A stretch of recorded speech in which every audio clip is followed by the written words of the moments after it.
ఇప్పుడు డొక్కా మాణిక్యం గారు కూడా మాట్లాడుతూ కూడా మెడికల్ కాలేజీలు అవసరమా?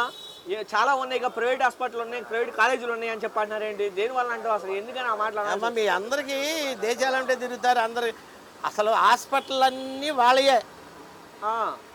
ఇదివరకు చదువుకుని అమెరికాలో చదువుకుని ఇక్కడ కాలేజీలు లేకపోతే అమెరికా వెళ్ళి చదువుకుని అక్కడ చదువుకుని ఇక్కడ హాస్పిటల్ పెద్ద పెద్ద గుండె అన్నీ వాళ్ళే పెట్టారు. మరి వీళ్ళందరూ డాక్టర్లు అయితే వాళ్ళ హాస్పిటల్కి ఎవడొస్తాడు? వస్తాడా? ప్రైవేట్ కాలేజీలుగా ఒక్కటే వాళ్ళ నేచరు.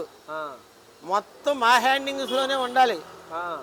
పేదవాళ్ళు అంటే అన్ని రకాల వాళ్ళు ఉన్నారు. అవును. వాళ్ళందరూ అసలు చదువుకునే వ్యవసాయం చేసినా నీకు అన్నం పెట్టినా పేదాడే.